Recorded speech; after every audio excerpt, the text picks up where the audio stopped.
You can go ahead there now, Dr. Fitzgerald. Thank you. Thank you all for joining us today. Since the last update yesterday, we have 480 new confirmed cases of COVID-19 in the province. 209 are in Eastern Health and 81 are in Central Health. 99 are in Western Health and 85 are in Labrador Health. 6 are awaiting region confirmation. There have been 168 new recoveries, leaving 4,370 active cases in the province. Our total provincial case count is 7,537. 3,835 tests were completed since yesterday, with just under 420,000 tests completed to date. 4 people are hospitalized as a result of COVID-19. We are also very sad to report another death in the central region due to COVID-19. Our thoughts are with the loved ones of this individual today. This is the 21st death in the province due to COVID-19. With over 4,000 active cases isolating in the province, we have thousands more that are isolating as close contacts. Many of these people are essential to critical services that we rely on, such as healthcare and emergency first response, and services are stretched thin right now, with so many employees impacted as a case or a contact of someone with COVID-19. We've looked closely at the evidence around Omicron, and we know it has a shorter incubation period and perhaps infectious period than the variants that have come before it. Evidence indicates that those that are fully vaccinated with 2 doses or more shed the virus for a shorter period of time than those not fully vaccinated. And we also know that Omicron generally presents as a mild illness in those who are fully vaccinated. So considering all of these factors, we're making changes to our testing and isolation guidance for COVID-19 effective midnight tonight. Anyone that is fully vaccinated and has COVID-19 must now isolate for 7 days from the onset of symptoms, as opposed to 10 days as it was previously. This applies to those that tested positive and those that are symptomatic and a close contact of a case. The new isolation timelines for close contacts that do not have symptoms and are fully vaccinated are as follows. Isolation for household contacts who cannot isolate away from the case is reduced from 10 days to 7 days from the day the individual's symptoms began, or when they had their swab done, if they don't have any symptoms. The contact should avoid high-risk settings and do only essential activities for an additional seven days. Isolation for household contacts who can isolate away from a case, as well as those that are contacts outside of the household, is reduced from 7 days to 5 days from the last date of exposure. And they should avoid high-risk settings and do only essential activities for an additional 9 days. The new isolation timelines for close contacts who do not have symptoms and are not fully vaccinated are as follows. Isolation for household contacts that cannot isolate away from the case is reduced from 24 to 10 days from the day the individual's symptoms began, or when they had their swab done if they don't have any symptoms. These contacts should avoid high-risk settings and do only essential activities for an additional 4 days. So to be clear, the 24 days in this circumstance accounted for the 10 days of isolation with the case until the person was recovered, and then an additional 14 days after recovery for the contact. Isolation for household contacts who can isolate away from the case, as well as contacts outside the household, is reduced from 14 days to 10 days after the last date of exposure. Again, these contacts should avoid high-risk settings and do only essential activities for an additional 4 days. We are also making some changes to testing protocols to ease some of the strain on public health resources. So anyone that has a positive result on a rapid test, including travelers, should consider that confirmation that they have COVID-19 infection. They will not need a PCR test to confirm. They will need to follow the self-isolation requirements for a positive case as well as the notification of contacts. There are exceptions to this. You should still book a PCR test if you work in healthcare, as a first responder, with the Coast Guard, in a correctional facility, if you work in or attend a daycare, emergency shelter, transition house, or other housing program serving vulnerable populations, or you live in a long-term care facility, personal care home, community care home, or assisted living facility. Anyone that has symptoms and has not had a known exposure to COVID-19 should still book a PCR test, even if they tested for negative on a rapid test. So while a positive result on a rapid test is reliable, a single negative result is not as reliable. Anyone that tests positive on a PCR test can view that result on the Public Health Testing Results portal. The portal will link them to all the instructions that an individual needs regarding their isolation requirements and notifying their close contacts. They should not expect a call from public health officials given the number of cases we are seeing. The information contained on the website is the most up-to-date and is considered public health direction. Effective midnight tonight, anyone that is currently in isolation as a case or close contact can start to follow these new isolation timelines. So I know that there are many details in the information I just provided, and we will be posting this information on our website so that individuals can see how this pertains to their own circumstances. The situation continues to evolve rapidly, and we cannot rule out additional changes in the coming days or weeks. We ask that everyone that may be impacted as a case or a contact to pay close attention to updates from public health to find out the most current guidance. We have always had a careful balance to achieve controlling the spread of COVID while minimizing impacts to the health and well-being of the population. And that balance has never been more delicate than it is now. These are not easy decisions, and every change has a reverberating impact somewhere for someone. So we need to ensure that we have essential workers to provide essential services. We need to have care for the children of essential workers. We need to focus on protecting those most vulnerable, and we need to have healthcare staff available when people need care. This is a difficult time for everyone, and now more than ever, our province needs patience and kindness while we get through the most challenging wave of COVID-19 yet. We will get through it, and we will do it together, make no mistake. Hold fast, Newfoundland and Labrador. Thank you. And I'll turn it over to you, Nancy, for questions. Thank you, Dr. Fitzgerald. Today we have 5 reporters joining us. We will have one round of the question and answer session, which will be 1 question and 1 follow-up per reporter. Our first questions are from Peter Cowan with the CBC. Peter, please go ahead.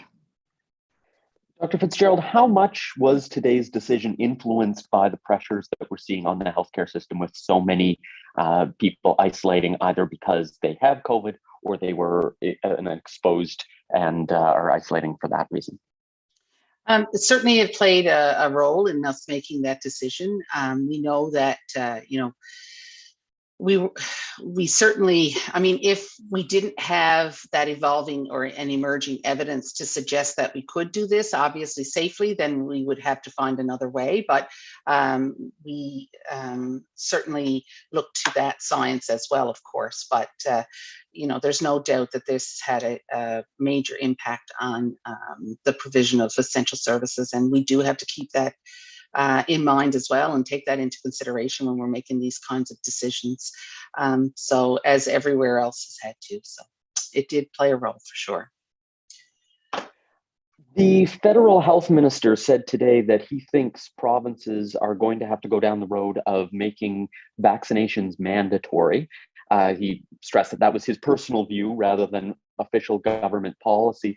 I wanted to get your take on that idea that the only way we're going to get out of this is if we force in this province the last sort of 7.5% to get vaccinated. I really wouldn't want to respond to that on the fly. That is a huge question that has a lot of repercussions. So, but certainly here we do have an excellent vaccination rate for 2 doses, and we should be very proud of that. I think now more than ever, it's important to get that third dose, get your booster, so that you can make sure that your protection is as good as it can be against Omicron.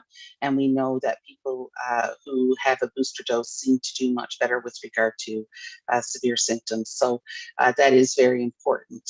But those are bigger questions, and I don't know that I'm really prepared to answer that today. Our next questions are from Brian Callahan with VOCM. Brian, please go ahead. Thanks. Can we go back over the rapid test and PCR test information again, Dr. Fitzgerald? I just want to be clear. So if you get a positive test from the rapid test, you should go get, or you should assume that you are COVID-19 positive. But if it's negative, you should assume nothing and go and get a PCR test. Right. So, okay, if you do not have symptoms and you have all negative tests on rapid testing, like say if you're a traveler who came in and you got your 5 rapid tests and you had all negative tests and you don't have any symptoms, you're free to go. But we're doing those negative tests on what we call a serial basis, right? One after the other and another. And so a negative result is much more reliable when you have repeated tests. But for somebody who has a rapid test for whatever reason, whether they've gotten it, through their work or through another means, if they're just doing it because they have symptoms and they want to find out if they have COVID or not, you can't assume from a single negative rapid antigen test that it's not COVID, because there can be somewhat of a delay in the rapid test turning positive after you develop COVID. And so that's why we do those extra tests in a row, on consecutive days to sort of overcome that drawback to the test. However, we do know that if you have a positive test, and especially if you have an exposure risk, so if you have been somewhere where there's a high prevalence of COVID, or you are contact of somebody who has COVID and you have a positive test, we feel much more comfortable that that is indeed a true positive. The test just behaves better in that regard. And certainly if you have symptoms and you have a positive rapid antigen test, in our prevalence situation right now, you should assume that that is a true positive test. But if you have symptoms and a negative test, again, because it's just one test at one time, and there can be that little bit of lag, you should not assume that it is truly negative. And that's why we recommend it for symptomatic people who have a negative test, that they still get the PCR. Thanks. Does that make sense? Yes, absolutely. I follow. It's a lot of information, as you said, off the top. So I just wanted a little bit of clarification, maybe. So, and follow up with regard to the Vax Pass and the booster shot, where are the discussions in health with regard to that? Like, at what point do you look at the Vax Pass and the booster becomes mandatory? So certainly those are questions that everybody is looking at and everybody's asking at this point, but I don't know that anybody's really landed on those, the answers to that just yet. So I guess those questions will, those discussions will have to be going on in the coming weeks, I guess, as we see better how the booster is performing and just what the effects on severe disease are. Thanks. Our next questions are from Ben Cleary with NTV. Ben, please go ahead. Good afternoon, Dr. Fitzgerald. My first question is that the PC Party says the Canadian military should be called into Labrador to help distribute vaccines. Do you think that's necessary right now? Well, I mean, those are not, those are bigger questions than just me to answer. And certainly if Labrador, there has been support provided to the region for vaccinations, and we're in conversations with the regional health authorities to help them be able to deliver vaccines effectively. So I guess at this point, I'd have to defer to the bigger conversation, really, than my own opinion. Thank you. And the biggest reduction in isolation requirements now was for unvaccinated households who cannot isolate away from a positive case. That was reduced from 24 to 10 days. Why was there such a large reduction possible there? So the biggest reason for that was just for what we're seeing with regard to Omicron and how it's behaving. So we know that people are getting the disease, the incubation period is much shorter, and most people are becoming symptomatic within 2 to 3 days.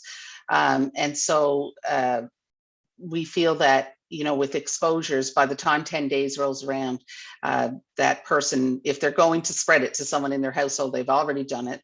And that person would likely become symptomatic in that time. So we've spaced out the testing to hopefully capture those people who will convert positive. But what we're seeing with this variant is that it's spreading so quickly, and the second generation of spread is happening so quickly that we can condense that timeline down.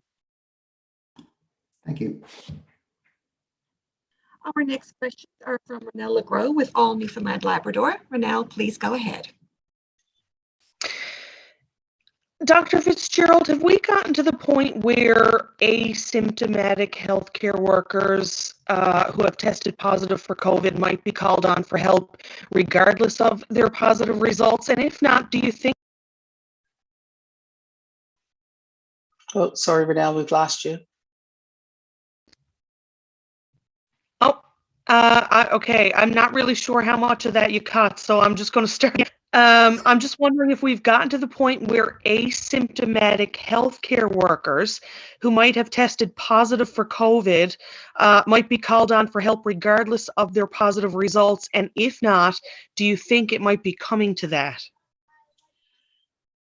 So we are not generally there yet. I can't speak to, very specific circumstances. That may be a one-off situation that has to be dealt with, but certainly as an overall policy, we have not gotten there. I would not say that we won't get there. I mean, certainly we've seen in other provinces that they have gotten there. So, we may be in the same boat at some point. It is something that we will have to consider at that time, and obviously develop policies for how that can happen safely in those exceptional circumstances when it may need to happen. And maybe if you could just tell me a bit more about the impact that this is having on the health system as a whole. We know services have been reduced, but at this point, I guess even keeping up with reduced services must be becoming a bit of a challenge. Yeah, so I mean, obviously my focus is public health, and I don't speak for the broader health system, but certainly we know that there are a lot of health system employees right now that are isolating, either because they're a case or because they're a contact, and that certainly is having an impact. There's had to be, reduction in services to either make room or to prepare for potential COVID admissions, or looking at trying to increase vaccinations as well. So, a redeployment of people from one area to another, that's had to happen. And so certainly we are seeing impacts in the health system. I don't, at this point, some areas are certainly more impacted than others. And we're keeping a very close eye on it. But I'm probably not the best person really to be speaking about that broader context. Our next questions are from Andrew Waterman with The Telegram. Please go ahead, Andrew. Good afternoon. So I've heard from some early childhood educators who are wondering why daycares and preschools are open, but schools are closed, considering children under 5 can't get vaccinated. And of course, even people in the healthcare system would have kids who are in school as well. So I'm just wondering what went into the decision to keep daycares open, but not schools open. So there's a few things that go into any decision we make. And in addition to the risk to the individuals in the setting, there's also the risk to the overall setting with regard to outbreaks. And certainly with schools, we're seeing in larger populations that, there's more children, more staff coming together, and a higher risk for a larger outbreak that can result in a lot more people being infected. So that's a big reason why we were looking at schools at this point, just for the sheer amount of spread that can happen in one school, for example, right? We recognize that there's no decision that we make that's going to be perfect in these situations.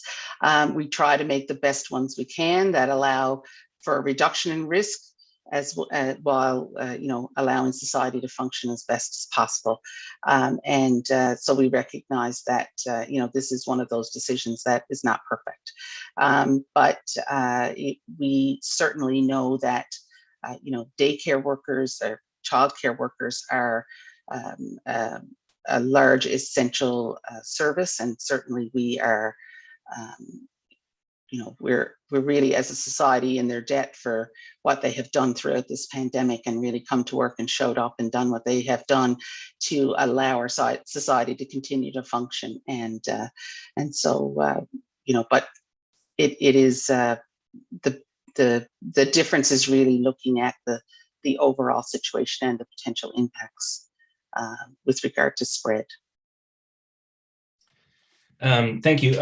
I noticed earlier this week that Ottawa's Chief Medical Officer of Health, Dr. Vera Etches, actually released a statement saying that being in school is what's best for children, youth, families, and the health of the community overall, and that given all the evidence that she has seen and through talking to her colleagues, that spread within a school is still less likely than in the community. And she was actually calling on the provincial government in Ontario to continue or to open schools. Why do you think that she came to such? I know you don't, you can't speak for her, but why are we thinking so differently here, considering our cases are lower? So I think there's a lot of things that go into those decisions, and our capacity is one thing, and so I really, this is difficult because I really can't speak for someone else. I don't know the quote that you're talking about, and so I haven't read it in its entirety. So it's really not fair for me to make a comment on it. But we've made a decision right now that we feel is the best for us. And, we want kids to get back to school as quickly as possible. And we are putting some measures in place to give us some extra layers of protection for testing, so that we can have kids go back to school and stay in school as much as possible. This Omicron wave hit us, right as the Christmas break was happening. And so it has taken us some time to get things organized. And I think it's important for us to make sure that when children do go back to school, that we can have them go back to school and stay in school for as long as possible, and not have to be closing schools down, so that, to control outbreaks and that sort of thing. So, we're trying to reach a balance here. Thank you. Thank you, everyone. Dr. Fitzgerald, do you have any final comments for today? Thanks, Nancy. I just, want to encourage everybody, first of all, to get your booster dose, or your first or second dose if you haven't gotten that of the vaccine yet. But certainly, if you have and you're eligible for your booster dose, please make an appointment to get your booster dose. And if you aren't able to get an appointment, or you may not be able to get to your regional health authority clinic, check with your pharmacist or your physician. There's certainly more vaccine available there as well, and appointments available in different pharmacies and physicians' offices. Please stay safe, keep your contacts low, and make sure you wear your mask when you're out in public places. And take care. Thank you. Thank you, everyone, for joining us today. Please stay safe and enjoy the rest of your day.